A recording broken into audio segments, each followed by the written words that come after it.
Welcome to Choice Classic Radio.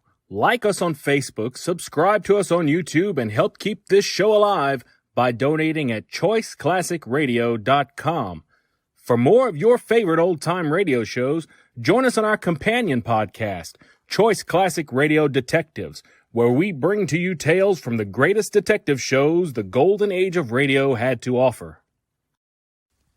And now, with 50 episodes made, broadcast on NBC Radio from 1950 to 1951, we bring to you Dimension X.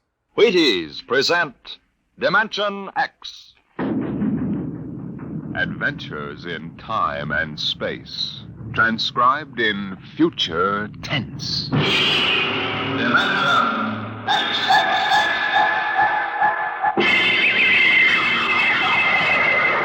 On stage tonight, Dimension X, another in the Wheaties' big parade of exciting half-hour presentations. I don't mean to be too personal, mind you, but have you found out how Wheaties at 7 can help at 11? It's really very easy to find out, you know, and it's mighty worthwhile. Now, what you do is this. Come breakfast time some morning real soon. Dish yourself up a bowl of Wheaties. Crisp, golden flakes, 100% whole wheat. Add some fruit, add milk, and you'll be getting some real nourishment. And at 11 a.m., I think you'll begin to understand why. Because Wheaties have it. The whole wheat energy that makes such a difference come mid-morning. Wheaties have it, and it's for you. Now see if you don't look better, feel better, smile easier every day that breakfast begins with Wheaties. I know, I do. See for yourself how Wheaties at 7 can help at 11. It's amazing, really.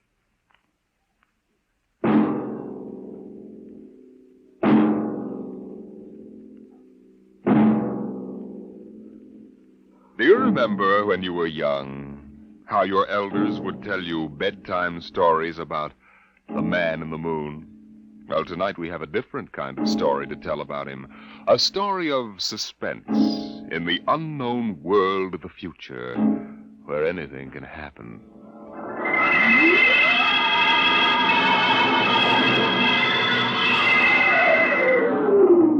Attention. Attention. This is the Federal Bureau of Missing Persons calling all local agencies. Attention. This is a coded report nationwide. Missing since 9 o'clock this morning the following persons. Smidgley Jonathan, 5 feet 8 inches tall, brown hair, brown eyes, mastoid. Hello. Hey, get off this wavelength. This is a restricted band. Hello. Look, whoever you are, you're on a coded wavelength. Now tune out. This frequency is reserved for the Federal Bureau of Missing Persons. Hello, Earth. This is the moon calling Earth. Hello, Earth. This guy's loony. Transmitting room. Jake in transmission. Jake, this is Charlie in the code room. Some crackpot's on our frequency. Yeah, I heard him, Charlie. I've got CQ trying to trace it now. Yeah, well, hurry it up, will you? Some ham's in for a good stiff fine by the FCC. They ought to take his license away. Oh, here comes Lenny with a directional fix. Yeah, Jake. I checked it 4 times. Why, this is impossible, and you know I it. can't help it. Hey, what's going on down there? How about it? Get that ham out of my killer sight. Listen, Charlie, that interference is being beamed from 240,000 miles away. Oh, now, Jake, you know there ain't no such thing as 240,000 miles away. Oh, yes, there is, Charlie. Straight up. Straight. Hey, now, wait a minute. Charlie, that signal's coming from the moon. Are you nuts? Somebody might be bouncing it like a radar signal. Radar on this frequency? Where did you study basic radio? Listen, flathead, you asked for a fix. I gave the best fix our instruments can find. Now take it or leave it. Somebody on the moon is calling the Bureau of Missing Persons.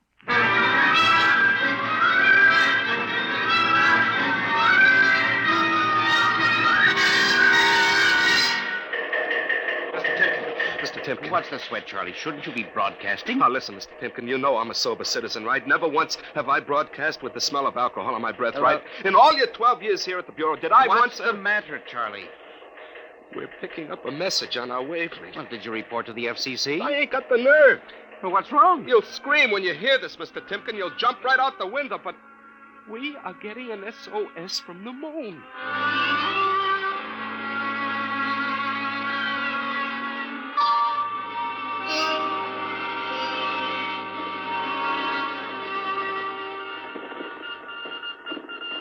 That's got it. Started on voice and switched to Morse. What did he say? Let's see now. Can you read me? Help Otterburn. Will contact when the moon is in phase. Otterburn. Sounds like a name. Otterburn. Otterburn. Holy jumping Jehoshaphat. Hey, where are you going? To talk to the chief. Hey, now, wait a minute. What are you going to tell him? We just got a CQ from the man in the moon? That's exactly what I'm going to tell him, Charlie. What? Oh, no. This is too much for me.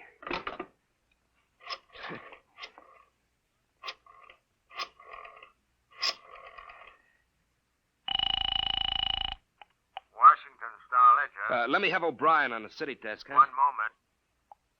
O'Brien speaking. Seamus? Yeah? This is Charlie Starbuck down at the Missing Persons Bureau. You want a hot one? No kidding. This'll cost you a beer, okay? Shoot, Buck.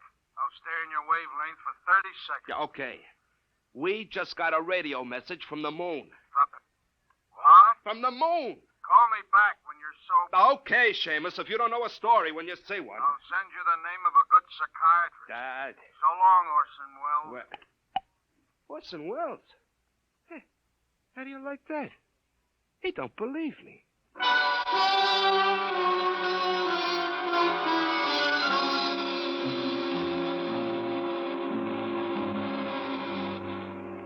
Otterburn, Mr. Wade.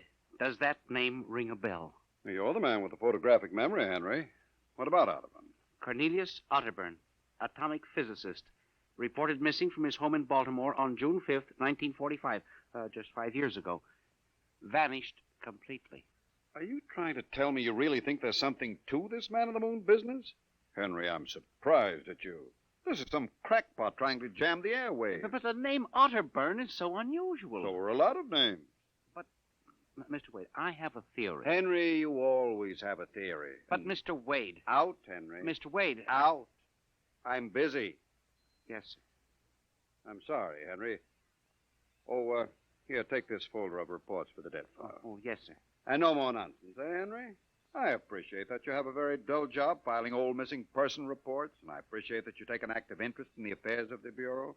But, no more nonsense, hmm? No, sir, Chief. No more nonsense. Oh!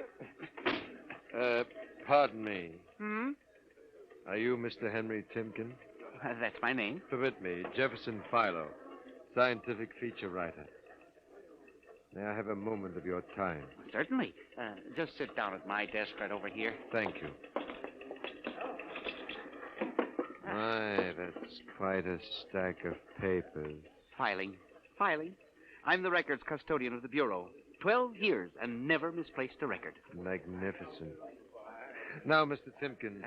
Yes? Mr. O'Brien, the editor of the Star-Ledger, said I might drop by and investigate a rumor. Only a rumor, mind you, that a message from the, moon? Well, we aren't certain it's from the moon. It may be a bounce. They have bounced radar waves off the moon, you know. Yes, I know. I wrote the first newspaper article on it. Oh, really? Well, I'd be interested to read it. I must have a copy in my briefcase. Well, don't bother. Oh, but I insist. There you are.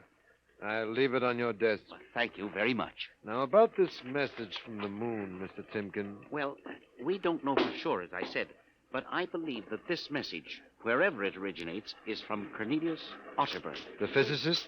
Oh, you know him. I once wrote an article on his contribution to nuclear mechanics.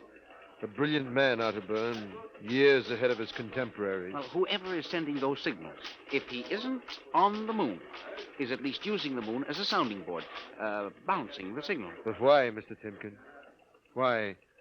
Look here, Mr. Philo. If you will come here tomorrow night at 8, we may learn the answer to that question. I have arranged with Charlie, our radio man, to let me use the equipment. May I consider this an invitation? You certainly may. Very well, sir. Until tomorrow night, then. Goodbye, sir. Goodbye, Mr. Philo. Goodbye. Lack-a-day. Now, let me see now. Oh, that's funny. Where did this list of names come from? Paul Aarons, astromathematician. Robert Simons, electronic engineer. Carl Parker, mining specialist. Oh, this must have got mixed up with the papers on my desk by accident. It's a peculiar list of names. Most peculiar.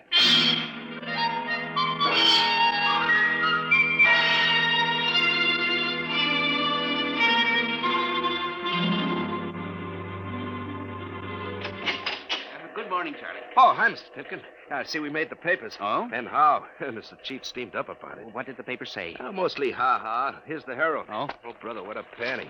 Uh-huh. Oh, dear. Oh, my. No wonder Mr. Wade is hopping. About tonight, Mr. Tipkin, I don't know. Now, you promised you'd give me a key to the radio room, Charlie. Yeah, but I didn't expect this. Listen, Charlie, we've got to find out if there's something to that message. If Otterburn is alive somewhere and radioing for help, it is... Hold it. Time for the morning broadcast. We've got quite a list today. Well, do you mind if I listen a while? We may hear Otterburn. Oh, I ain't self-conscious. Stick around. Attention. Attention, this is the Federal Bureau of Missing Persons calling all local agencies nationwide. This is a coded broadcast. The following persons are missing. Aarons, Dr. Paul, 5'5", brown hair, brown eyes, scar on left side of chin. Aarons? Thick glasses, occupation astromathematician. Missing since 6 o'clock this morning. Being sought by Bel Air police. Charlie. Repeat, Dr. Paul Aaron. Charlie, shut it off a second. Oh, now, listen, Mr. Timken. It's okay to stay, but you can't interrupt. This is important. Now, what time was Dr. Aaron's reported missing? 6 a.m. We got the report from Bel Air less than an hour ago. Are you certain, Charlie? Yeah, positive. What is this? Charlie, what's the next name on the list? Let's see. Simons, Robert. What? Engineer. Came in less than 20 minutes ago. 20? What's the matter with you? You look like you've seen a ghost.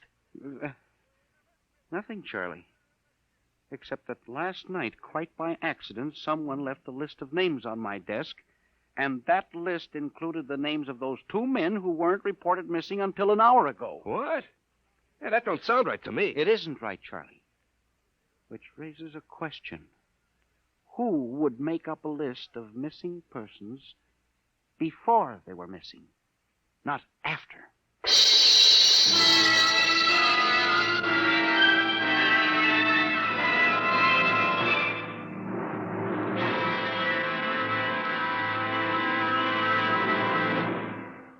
Dimension X will continue in just a moment.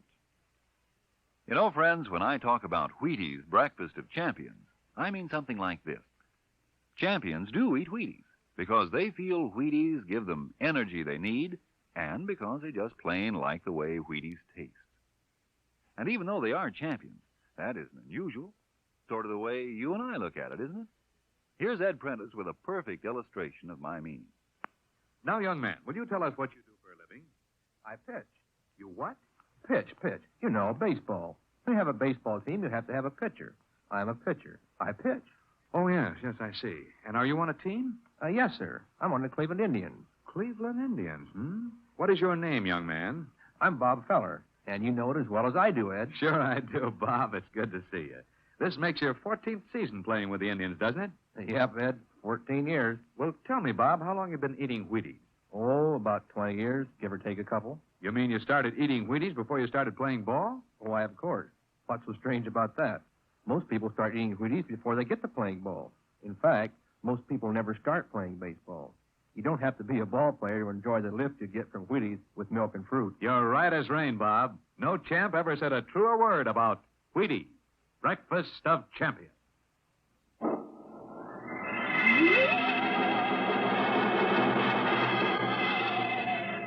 And you say this list of names was left on your desk accidentally? I believe so, Mr. Wade. Do you have any ideas?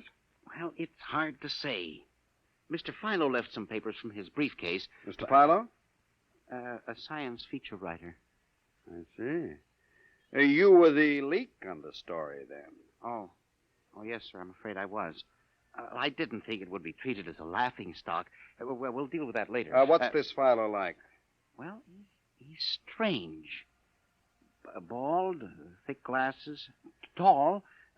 Seems to know a great deal about scientific data, but being a science writer... Is there any other possibility?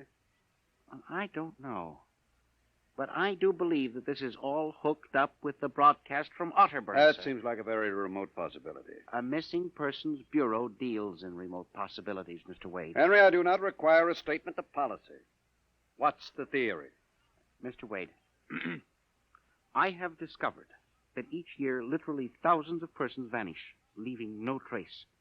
They are never located. Where do they go? Nobody knows.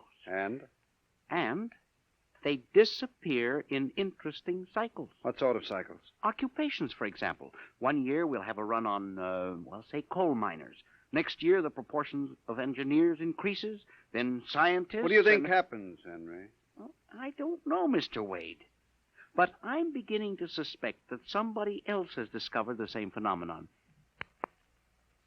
Even to the point, perhaps, of being able to predict who will turn up among the missing next. Philo? I don't know. But I would like to find out. And you think Otterburn may be a part of this picture? I definitely do, Mr. Wade. Henry, do you honestly expect me to buy an idea like that? Well, it's more than an idea. The two top men on this list are missing. Maybe so, but the rest of them aren't. Parker, Watson, Gibbs. Well, I saw Parker in the restaurant where I had lunch today. Yes, sir, but and if look... you think I'm going to make myself a laughingstock by putting any belief in such a crack-brained theory, Well, Excuse me. Yes, sir. Hello, Wade speaking. Yes? Yes, I see. What name? Just a moment. Henry, let me see that list again. Oh, yes, sir. Here you are, sir. Go ahead. I see. I'll get back to you. I guess I owe you an apology, Henry. Yeah. Sir? Carl Parker was just reported missing. Parker? The third man on your list. Holy mackerel. Exactly. Henry, perhaps I've underestimated you. Maybe this time you really stumble onto something. What do you intend to do, Mr. Wade? I don't know. I haven't thought it out yet. I was planning to listen for another broadcast tonight in the hope that Otterburn might try to contact us again. I'll join you. I also invited Mr. Philo, the science feature writer. You know. I'll be glad to meet him. I'm beginning to get interested in your Mr. Philo. Mr. Wade, you don't think... That he's mixed up in this? I don't know, Henry. Well, Mr. Wade, let's contact the police. No, Henry, I think we're better off keeping this between ourselves for the moment. I don't want the police laughing at the Bureau if you're wrong. I don't know, Mr. Wade. Besides, there may be more danger than you realize. Let's keep it quiet. Shall we, Henry? Yes, sir. I didn't realize there was any danger.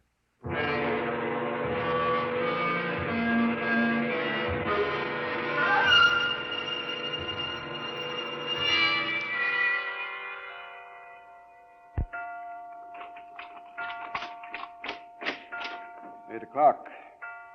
Friend Mr. Filer was late. He said he'd be here, sir. Moon is almost in direct phase. You can't wait much longer. You'd better switch on the set. Yes, sir. I'll have to light in the hall for Mr. Filer when he comes. Are you getting anything? Well, just some foreign stuff. Programming from Johannesburg, South Africa. We continue in Africa. Oh, no, dear. That's a very peculiar transmission sound. That sounds like something. See if I can work the selector here. The moon is in phase. Yes, sir. Hello. Can you hear me? I'll try to return. Hello? Hello? Hello, Hello, do you hear me? I get you now. Thank God. Who are you? Can you hear me? Who are you? This is Professor Cornelius Otterburn. Hello? Go on, I hear you. Not much time. They're on to me. They've located my sending point. You hear me? Go ahead, keep talking. I've only enough oxygen for a few minutes more. Well, where are you? I'm on the Earth side of the moon. You get that? The Earth side of the moon. A volcanic crater. Good Lord. Start that recorder, Mr. Wade. Go on, explain, please. Explain, please. Closely. There's an Earth colony on the moon. There is an Earth colony on the far side of the moon. Made up of renegade scientists and criminals. Professor Ernst Holtzman. Holtzman, he died in an insane asylum in 1938. Professor Ernst Holtzman discovered nuclear rocket power in 1935. Turned his plans over to escaped inmates of the asylum. They took off and set up a colony colony on the far side of the moon in 1938. Go ahead. We're recording you. Each year, they recruit new colonists from Earth. Slave labor mostly. Some women, scientists. The oxygen problem is a big one. I was kidnapped in 1945. Yes, we know. Keep talking. They wanted me to work on atomic drive with their flying discs. Hello? We're still getting you. Go on, go on. 6 others and I escaped. Speak louder. Not much oxygen left, getting weaker. We poured what little oxygen we had. The others, dead now. Thank God I reached you. You've got to stop them. Stop them. Stop who? The moon colony, planning to take over the Earth. Listen, they have agents on Earth. Hear me? Agents on Earth? Where? Who? Hello? Hello? Agents in... Henry, look out. The light. Someone at the window. Get down. Henry, are you all right? I think so. Oh, his shot smashed the transmitter. Strike a match. Careful. Whew, that was close. I got a look at him. From the description, it was your Mr. Philo. Well, we got a recording anyway, but not the most important part of the message. Henry, we've got to get you out of here. You said they have agents. Philo's probably one of them. He'll be looking for you now, trying to kill you. The police, You Mr. think Wade. the police would believe a fantastic story like this? People being kidnapped to the moon as slave labor? Moon colony planning an invasion of the Earth? Henry, believe me, they'd clap us into straitjackets before we could finish. We've got to do We something. need time to get proof. But we can't walk out of here. Philo's probably We waiting. can only figure some way. Wait, I know. How? Listen, there's a service elevator that leads to the basement garage. My car is there. Mr. Wade, By let's the call time the the police get here, we'll be dead. You think Philo will wait outside all night? Come on.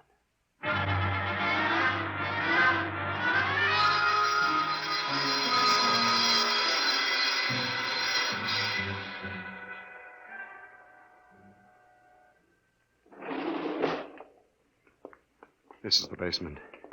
Come on. Keep to the side. Yes, sir. Shh. Here's the car. All right, Henry. You open the garage door, then jump into the car. We'll make a dash for it. Where can we go? I have a farm outside Chevy Chase. It's private, miles from the nearest neighbor, and completely hidden by trees. We'll run for that. Go ahead, start the door up. All right, Mr. Wade. Quick, jump in. Yes, sir.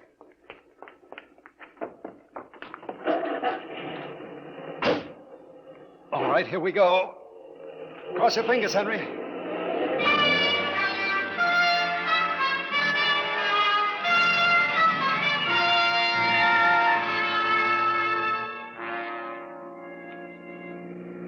We made it out all right. Anything doing? Well, there's a blue coupe behind us. It seems to be following. I'll cut up Pennsylvania Avenue and out Route 1 toward Baltimore. It is following. He turned with us. Can you go faster? Not much faster. He's gaining on us. I've got an idea. Hang on, Henry. Yes, sir. Why did you stop? Turn off the lights, quick.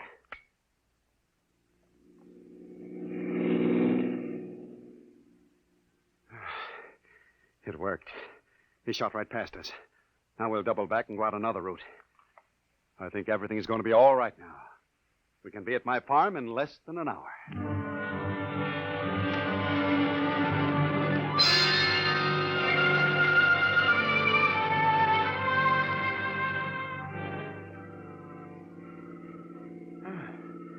This place is really out in the wilderness, Mr. Wade. You can stay here indefinitely till we figure out the next move. Just up this dirt road now, there's a big abandoned wheat silo on my grounds. It's down in a hollow where it can't be seen except from the air. And even then, the oak trees shield it. We'll hide you out there. Now we can leave the car here. We'll be able to see. Come on. How did you ever find this place, Mr. Wade? I've always liked seclusion.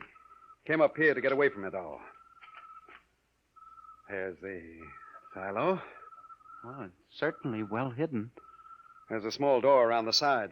Come on. Yes, sir. Oh, careful of those bushes. It's hard to see them in the dark. Do you suppose Philo will find us? I assure you, Henry, that Mr. Philo will never find us here. Not in a million years. Here's the door.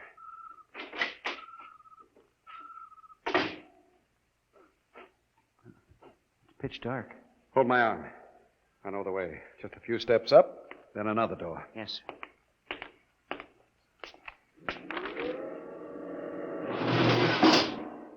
Steel? This is an unusual silo. Double walls, wood outside, steel inside. Completely fireproof. An army couldn't break it. We're inside the inner shell. Careful. You're in a circular room. Stay here a moment. I'll go outside and see if the coast is clear. In a moment, your eyes will become accustomed to the darkness. I'll bring back some food and water. Well, don't be long, Mr. Wade. This place gives me the willies. I'll just be a moment. Yes, sir. Mr. Wade.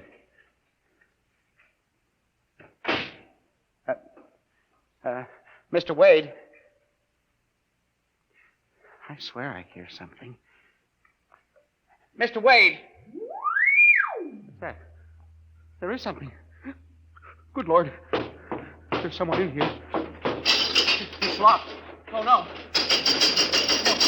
Oh, this must be a light switch. Oh, thank God. Oh, no. People. 10, 15, 20 of them. Mr. Wade! Help! Help! Will do you no good to shout, Henry. Mr. Wade, where are you? Outside, speaking over the intercom. Mr. Wade, there are people in here. 15 or 20 of them. They're sitting like statues just staring at me. They won't hurt you, Henry. They've all been drugged. They're even more helpless than you. Yes, but who are they? Permit me to introduce them, Henry, since they're currently unable to introduce themselves. The gentleman seated before you is Dr. Paul Ahrens, the astromathematician. Ahrens? Next to him is Mr. Robert Simons, electronic engineer. Names on the list? Yes. They've all been recruited for work with Professor Halsman's group on the moon. On the moon? Then you're one of them? Of course. You'll turn around, Henry. You'll recognize the drugged form of your old friend, Mr. Philo. Philo? But I thought... That he was part of the conspiracy? No, on the contrary. His stooping made it necessary for me to include him. Yes, but the man in the window, the one who fired the shots. An agent of mine, the pilot of the ship. Ship? What ship? This silo is a camouflage for a rocket launching platform. In a moment, the roof will slide back for the rocket's takeoff. A rocket ship? In exactly 70 hours, you and your companion will join Professor Otterburn on the moon. But you can't do this to me. We have done it, Henry. No! You see, there was another name omitted from that list, which No. I carelessly mixed up with your papers. That of Henry Timken. No! Bon voyage. I won't let you do this. You can't. Please let me out. Let me out, please. This can't happen. Let me out.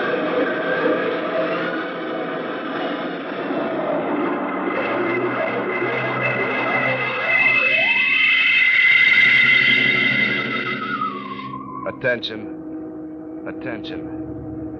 Missing since 8 o'clock last night. The following persons. Timken Henry, age 45, height 5 feet 8, brown eyes, slightly balding.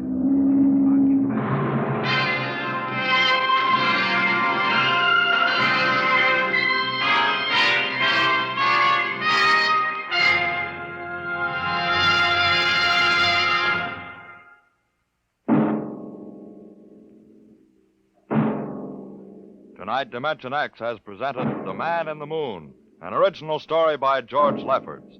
Featured players were Louis Van Rooten as Henry Timken and Santos Ortega as Wade. Your narrator was Norman Rose. Music by Albert Berman, engineer Bill Chambers. Dimension X is produced by Van Woodward and directed by Edward King. In a moment, we'll tell you about next week's show. And now, here is your Wheaties man, Frank Martin. Everybody knows whole wheat has vitamins and minerals in quantities. Sure, no great trouble figuring that out.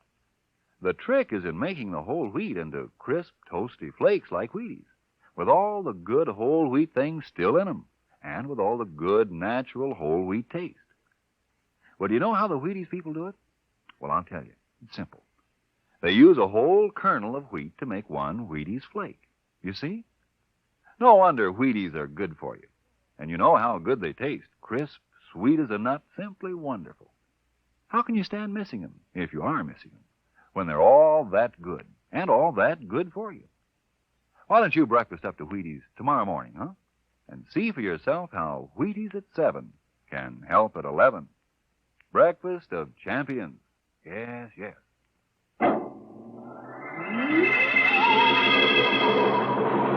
Next week, a strange and thrilling story of the foreign underground, of a brilliant young scientist and his wife whose only chance for escape from the secret police lay in a world that is beyond infinity, the world of Dimension X.